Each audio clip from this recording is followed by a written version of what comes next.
She just wanted to clean out the past.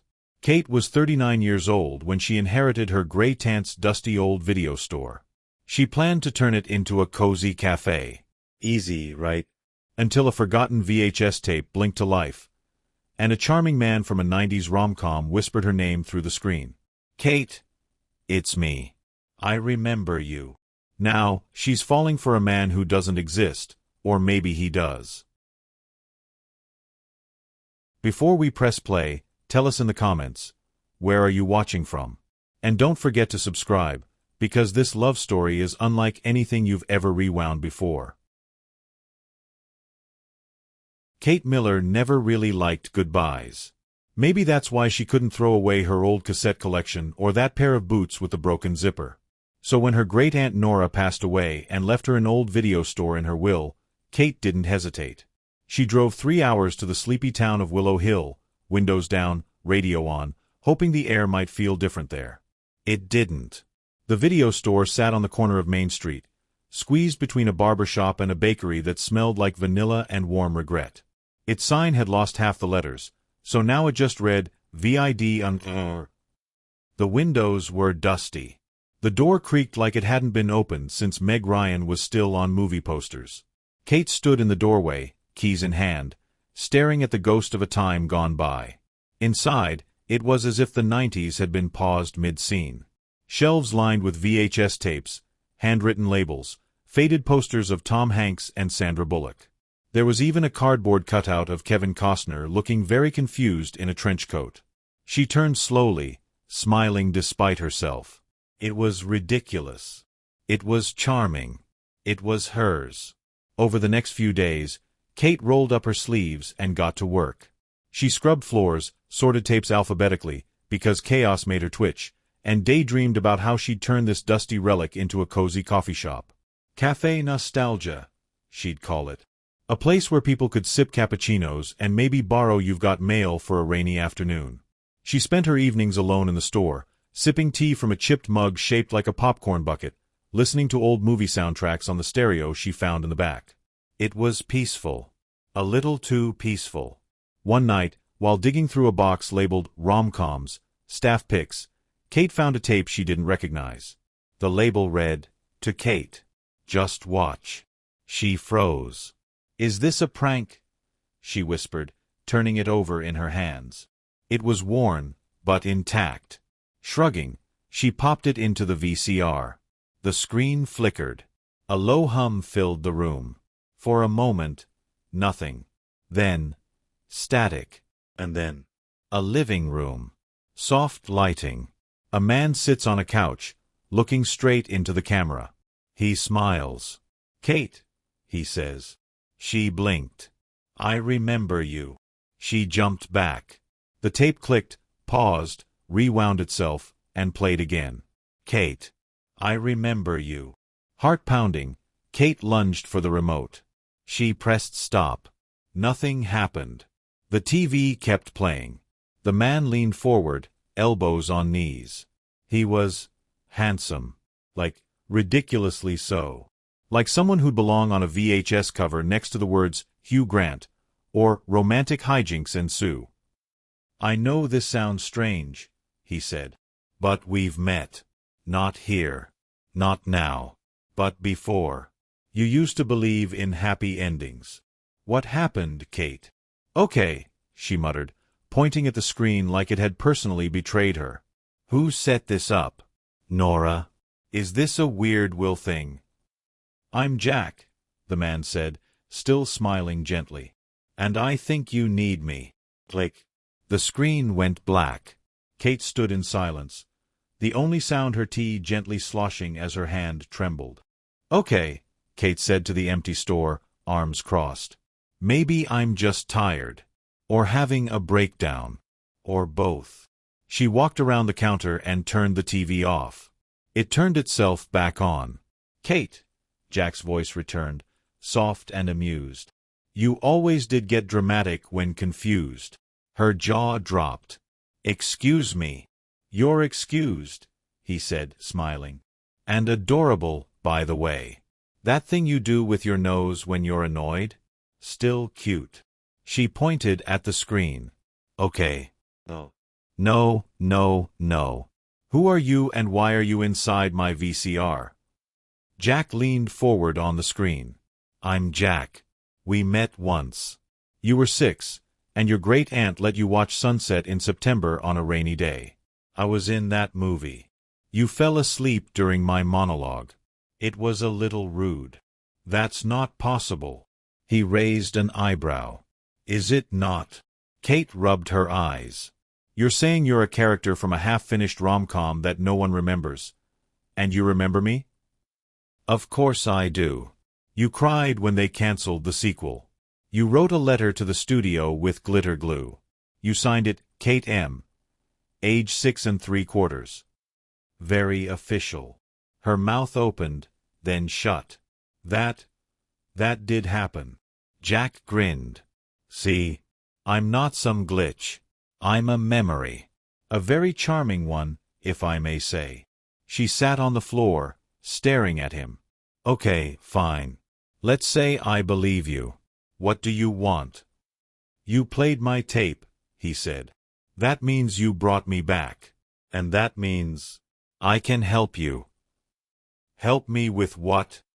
He gave her a long, knowing look. Loneliness. Kate froze. Oh no, she said. You are not my imaginary boyfriend. I don't do the whole her thing, okay? I have standards. Jack chuckled. Relax. I'm not here to date you. I'm here to remind you. Of what? What it feels like to believe in a little magic. She stared at him for a long time. You're insane. Or I am.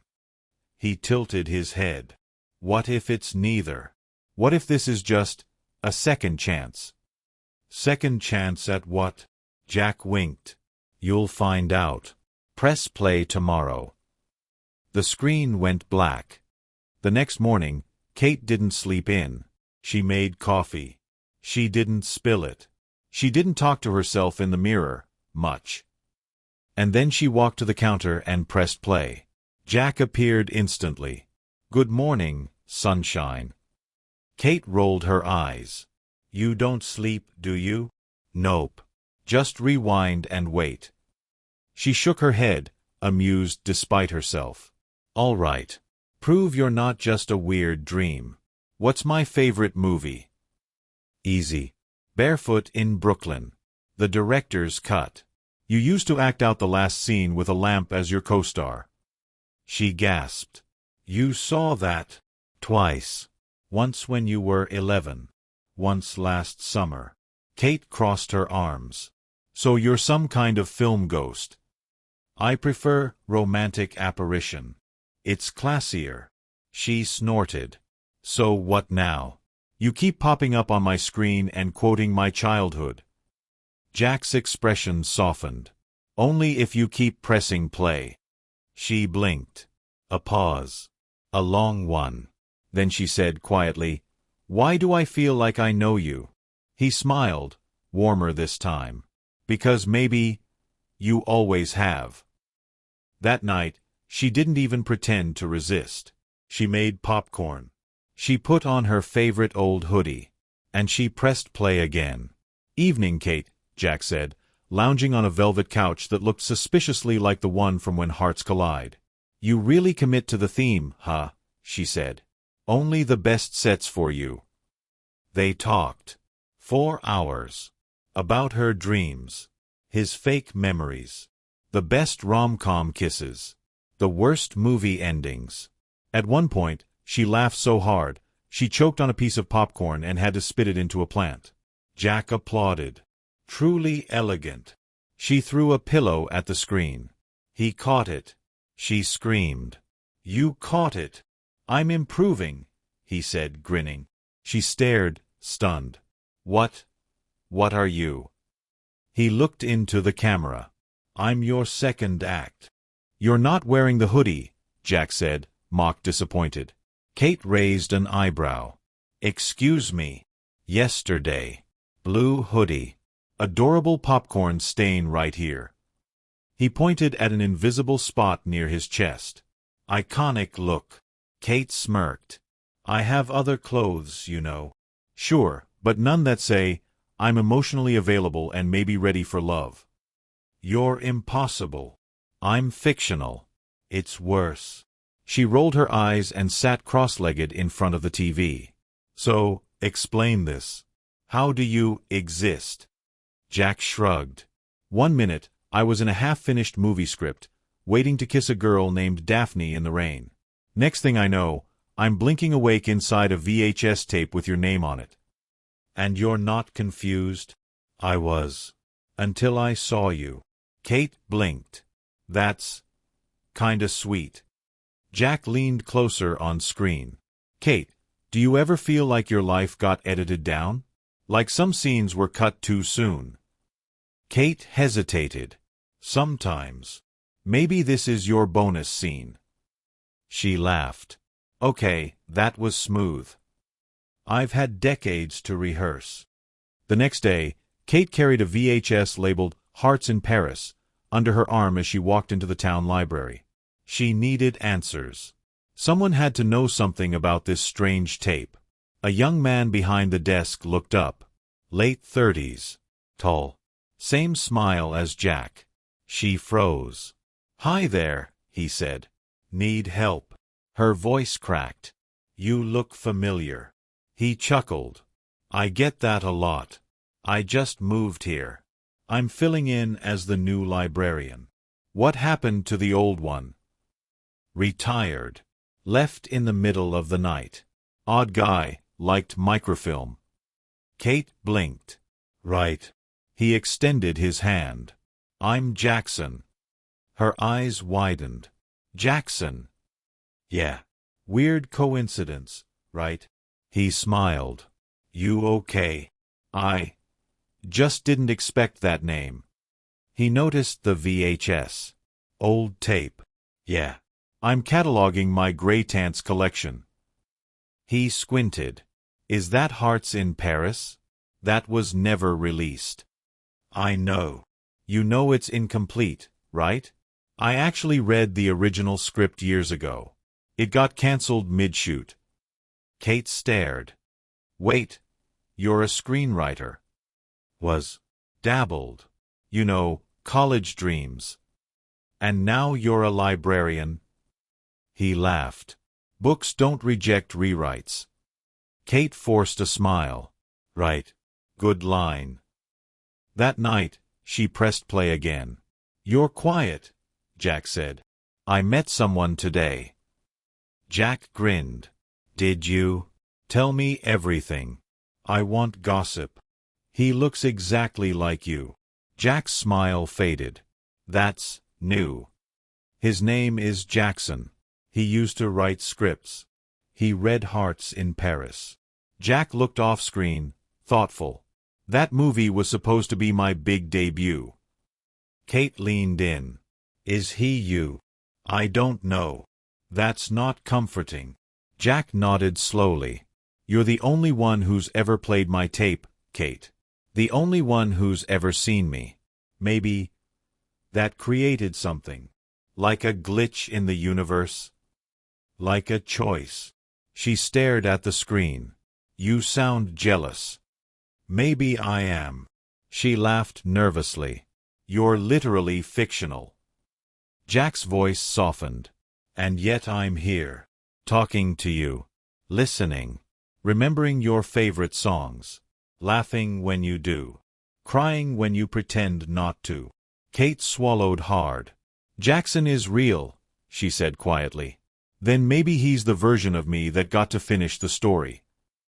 The next afternoon, Jackson knocked on the door of the video store. Kate opened it with a confused smile. Hi. Hi, he said, holding up a coffee. Peace offering. I may have overgeeked on that VHS yesterday. She laughed. You really did. He looked around the store. This place is magical. She tilted her head. What do you mean?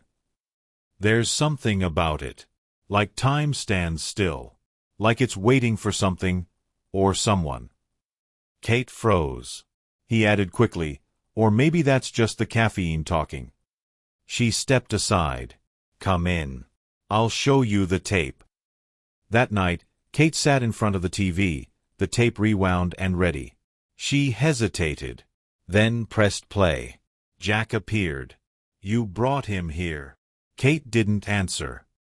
"He touched the tape, didn't he?" She nodded. Jack sighed. "Then the tape will start to forget me." "What?" He looked at her, calm. "This story can't hold two endings." "Okay," Kate said, pacing the video store with a cup of coffee in hand. "You're telling me that because Jackson touched the tape, you're disappearing?" On the screen, Jack looked tired. Fuzzier. As if the tape had been played too many times. "It's not your fault," he said gently. "Stories have rules." "Says who?" "Screenwriters, mostly." She scoffed. "You're really blaming the writer?" Jack smiled. "I'm just saying, there's only so much room in a heart for one leading man." Kate frowned. "That's not true. I've had like 5 celebrity crushes at once before." "That's different. None of them talk to you through a TV." Kate sighed. "You're really fading." "I'm not gone yet." "Well, that's comforting." Later that day, Jackson stopped by again, this time with muffins. "Blueberry or banana?" he asked, holding up both. Kate blinked. "You really like offering food." "Bribery works," he said. "Especially with women who own haunted VHS tapes." "They're not haunted." "Are you sure?" She hesitated. "Maybe just gently possessed." They laughed, sitting on the floor between shelves labeled Romantic Misadventures and Holiday Flings. Jackson looked around. "I love this place." Kate smiled. "Me too." There was a pause. He added softly, "I like being around you." Her eyes darted away. "You barely know me." "I know enough," he said. "You talk to the tapes when no one's watching. You organize alphabetically, even though no one else will see it. You smile when the old stereo plays the right song." Kate looked down at the muffin in her hand. "You sound like you've been spying." "I sound like a man who's paying attention."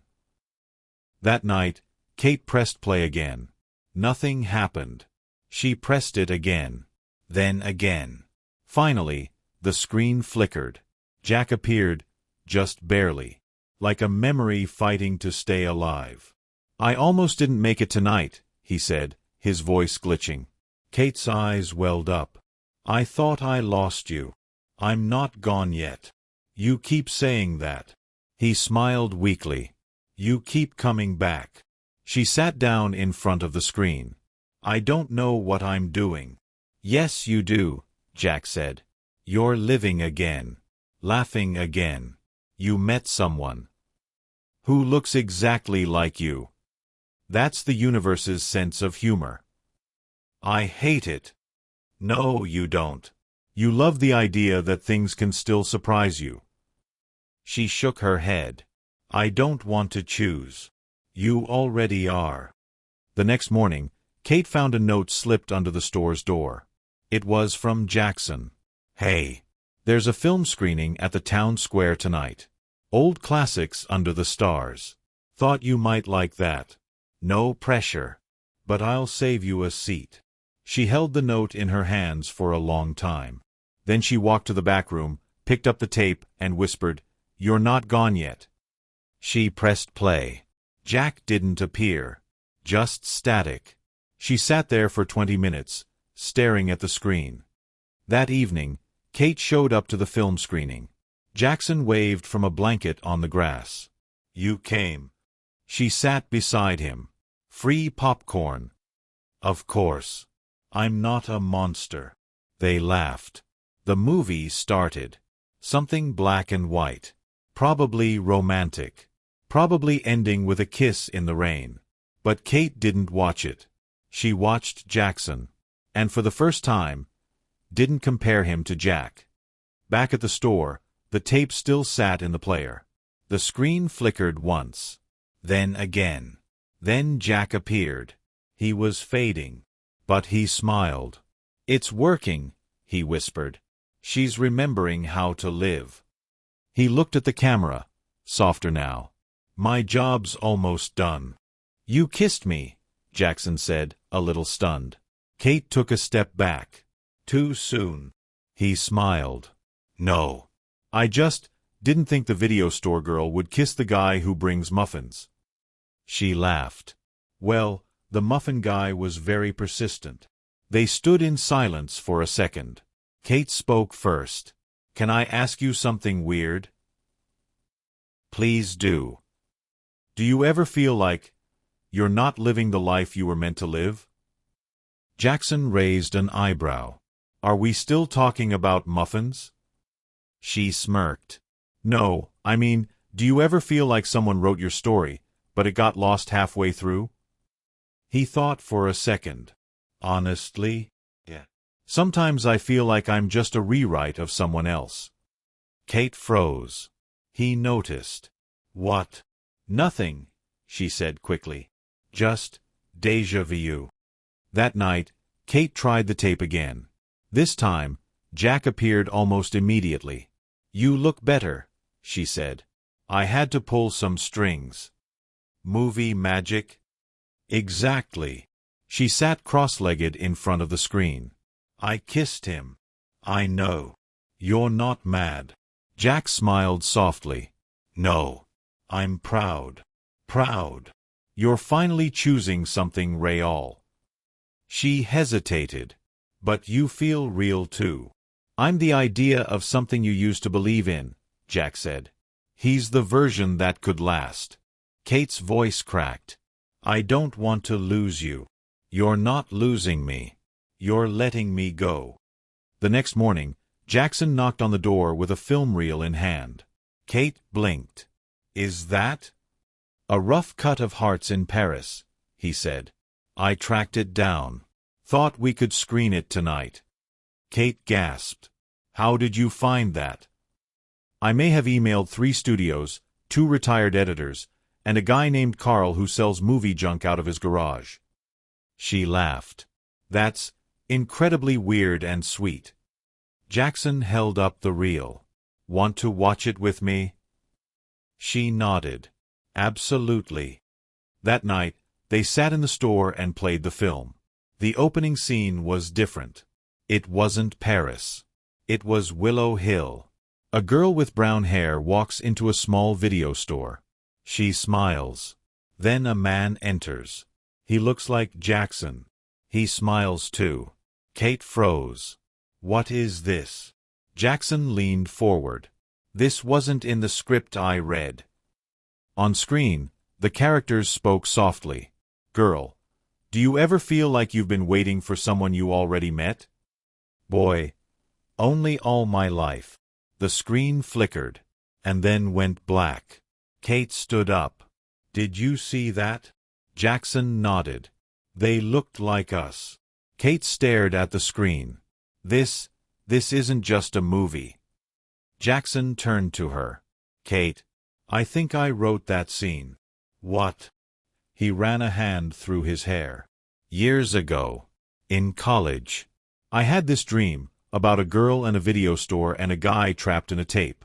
I never finished the story. I thought I made it all up." Kate whispered, "You wrote Jack." "I guess I did." They both turned to the screen. Jack was there. Just for a second. Smiling. Kate's hand flew to her mouth. Jackson whispered, "I don't understand. How did he?" Kate smiled through tears. "He finished the story himself." That night, Kate played the tape one last time. Jack appeared. "I always knew you'd figure it out," he said.